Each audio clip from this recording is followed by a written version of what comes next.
there everyone, this is the video for the 5.07 lesson, Women on the Move. The civil rights movement didn't end discrimination for African Americans, but its impressive successes inspired other groups to pursue their own rights. Betty Friedan spoke for many women when she described and challenged their traditional roles in the feminine mystique.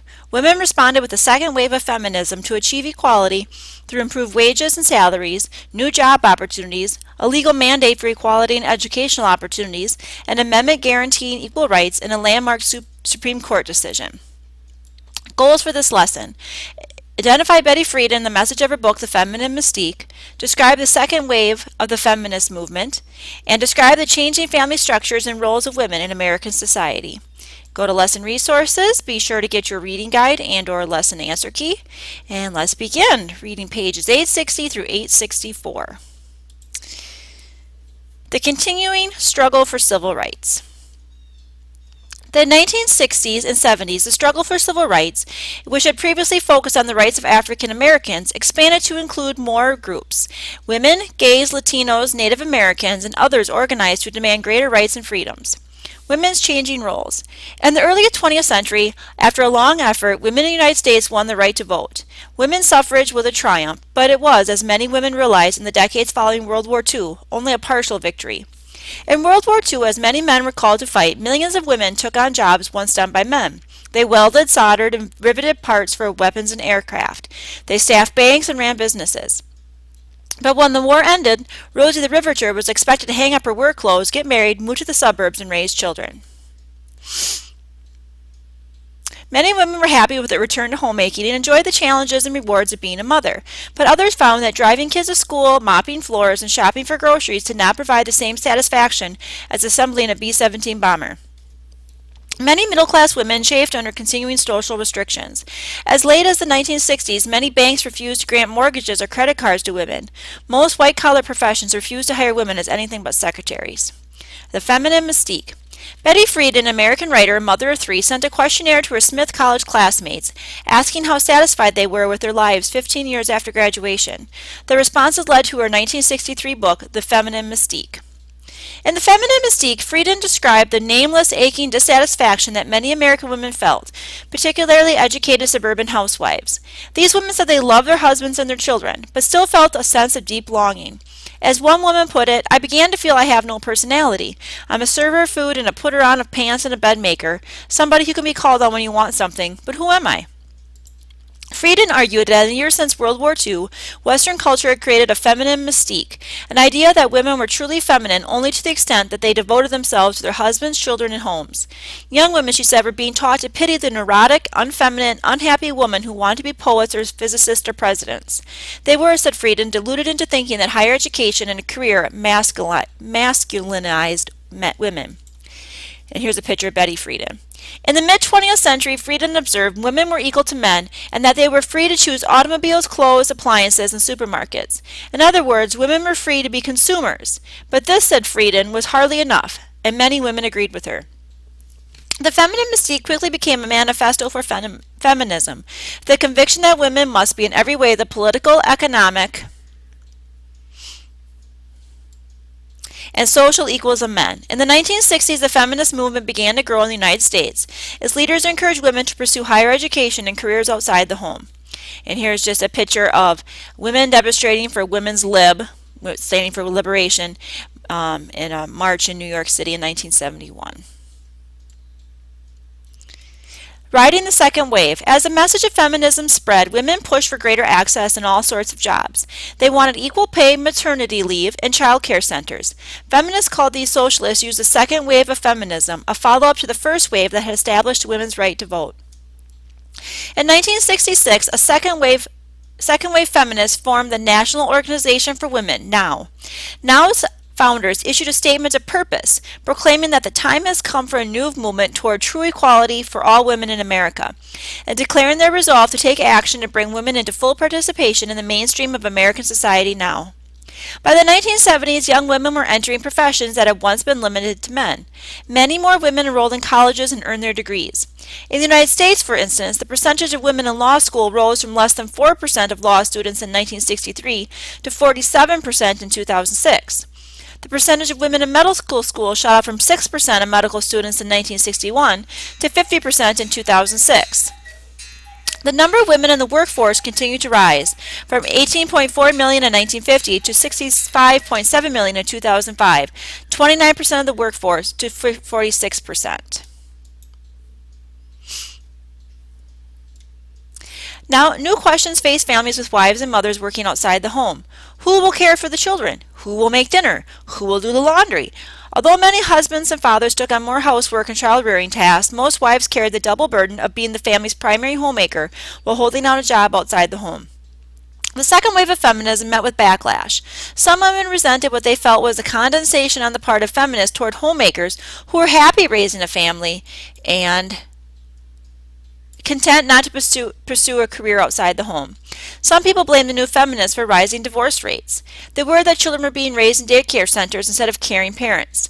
In an interview, Betty Friedan responded, "Some people think I'm saying, women of the world unite. You have nothing to lose but your men. It's not true. You have nothing to lose but your vacuum cleaners." I just want to go back to read the inset down here. Women in the Ivies. Many of the world's most prestigious universities, such as the famous Ivy League schools in the northeastern United States, did not admit women until the late 1960s and 1970s. In that decade, Harvard, Yale, Dartmouth, and Princeton began to accept women. Columbia did not decide to until 1983. New laws, new rights. In the 1960s, legislators responded to pressure to address problems of gender inequality. In 1963, Congress passed the Equal Pay Act to prohibit discrimination on the account of sex in the payment of wages. In 1964, Title VII of the Civil Rights Act banned employment discrimination based on gender. One new law with far-reaching implications for women was Title IX of the Education Amendments Act of 1972, which stated that, with a few specific exceptions, no person in the United States shall, on the basis of sex, be excluded from participation in, be denied the benefits of, or be subjected to discrimination under any educational program or activity receiving federal financial assistance. The most concrete result of this law was that schools and colleges were required to create equal athletic opportunities for girls and women. Between 1971 and 1996, the number of girls on high school teams jumped from 300,000 to 2.4 million. I can remember a few years ago when I used to watch the neighborhood boys play basketball and football, and I feel bad because I wasn't playing, a 16-year-old girl said in the mid-1970s. I thought back then it was improper for me to play ball with them. But now I really feel wonderful. I jog, play almost all sports, ride motorcycles, and I feel really good about it. The Equal Rights Amendment. Oh, let's read Battle of the Sexes before we do that. Bobby Riggs, a middle-aged former Wimbledon tennis champion, openly boasted that no woman could ever beat a man at sports. In 1973, his boast was put to the test. In a highly publicized match with Billie Jean King, a 29-year-old women's tennis player, ABC dubbed their televised match the Battle of the Sexes and offered $100,000 prize to the winner. At the start of the event, King was carried into the stadium by 4 men dressed in gladiator costumes. Riggs followed on a Roman chariot pulled by scantily dressed women. And then came the match. King easily defeated the out-of-shape Riggs in 3 straight sets. "Equality for women," cried sportscaster Howard Cosell. There's a picture of Billie Jean King. The Equal Rights Amendment. Since the 1920s, feminists had pressed for an Equal Rights Amendment, the ERA, to the Constitution as a most effective means to overturn state or federal laws that discriminated against women. With the energy of the second wave behind them, ERA supporters scored a momentary victory. On March 1972, Congress approved a proposed 27th Amendment to the Constitution, which simply stated that equality of rights under the law shall not be denied or abridged by the United States or by any state on account of sex. The Equal Rights Amendment was then sent to the states for ratification. 3/4 of the states, that is, 38 states, had to ratify the proposed amendment in order for it to become a law. Hawaii became the first state to ratify the ERA. Delaware, Nebraska, New Hampshire, Idaho, and Iowa followed within days. Within a year, 30 states had ratified the amendment, and it seemed the ERA would gain the required approval of 3/4 of the states. But with a change in political winds, discussed in an upcoming chapter, the ratification process stalled, and the ERA did not pass. Roe versus Wade. Well before the second wave of feminism, some women advocated for legal changes to give them more control in planning a family. Early in the 20th century, when women's rights advocates were still working for the right to vote, a New York City nurse and activist, Margaret Sanger, argued that each woman should be the absolute mistress of her own body. She launched a controversial campaign to educate women about contraception, which she called birth control. At the time, it was a federal crime to send information about contraception through the mail because it was considered too obscene. Sanger organized the American Birth Control League in 1921, which later became the organization known as Planned Parenthood. Her efforts led a federal court to rule in 1936 that physicians should legally prescribe contraceptives to women. Even as the idea of family planning became more widely accepted, Americans vehemently disagreed over one controversial medical procedure sometimes used as a means of birth control: abortion. In the late 1960s, some feminists began organizing for a repeal of state laws that banned or severely limited abortion. In 1973, the United States Supreme Court ruled in the case of Roe v. Wade, in which Jane Roe, a divorced mother in her early 20s, had sued the state of Texas for the right to have an abortion. Roe was Norma McCorvey, who wished to remain anonymous at the time. Henry Reid was the Dallas district attorney who represented the state in the case. In deliberating over Roe v. Wade, the Supreme Court considered the earlier case of Griswold v. Connecticut, 1965.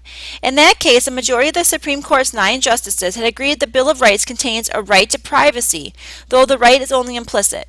In other words, while a right to privacy is not explicitly mentioned in the first 10 amendments to the Constitution, several other rights, for example, the rights against illegal search and seizure, against the quartering of soldiers in one home, and against unlawful restrictions on speech and assembly, imply the right to privacy.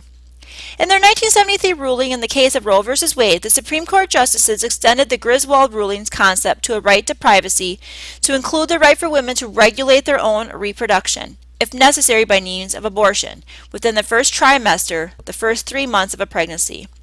Writing the majority decision, Harry Justice Blackmun explained that the right of privacy, whether it be founded in the 14th Amendment's concept of personal liberty and restrictions upon state action as we feel it is, or as the District Court determined in the 9th Amendment's reservation on rights of the people, is broad enough to encompass a woman's decision whether or not to terminate her pregnancy. The court's decision sparked heated controversy. A leading women's rights advocate called the ruling wise and courageous, while a leading Catholic official denounced it as shocking and horrifying. Roe v. Wade also divided opinion among feminists. Leading feminists like Betty Friedan openly supported abortion rights. Other feminists, especially Catholic and evangelical women, supported economic and political rights for women, but opposed abortion as immoral. They thought the Roe decision violated the rights of the unborn. With other opponents of Roe, they organized a right to life movement that aimed for a total ban on abortions. Abortion became and remains a powerfully divisive issue in American politics. Okay, so let's go back to the lesson, and that was that for today. Make sure you go to check your reading guide answers with the lesson answer key, and then let's look at the graded assignment. Wave bye-bye. During the 1960s, the women's movement experienced a second wave. Women gained greater access to jobs, universities, sports, and politics. Although Congress passed an Equal Rights Amendment to the Constitution, only 35 of the necessary 38 states had ratified it as of 2008. However, this amendment signaled a wave of changes for women in many aspects of their lives. The next 40 years brought continuing change as women gained ever wider options. Okay, so here's your graded assignment. Think about the women who grew up in the 60s. What do you think they were telling their granddaughters about the changes they experienced? Use the textbook and the information you discovered on the websites to review the events of the second wave of the women's movement in one of the following areas: education, work, family life, politics, or sports. Then write a letter to your granddaughter explaining how the roles of women changed in that area during the 60s and 70s. Explain how these roles have continued to change since then. Your letter should be at least 1 page and include some information about the 60s through the present time. Remember to describe what life was like and what you hope it will be like for your granddaughter. So pick education, work, family life, politics, or sports, and more than one of them to focus on. And then if you go back, education, you should indeed include Title IX and the changes that it had for education and sports. What were the changes in education as far as, let's look at it, in colleges and universities. If you're talking about politics, what were some of the laws that were passed? If you're talking about sports,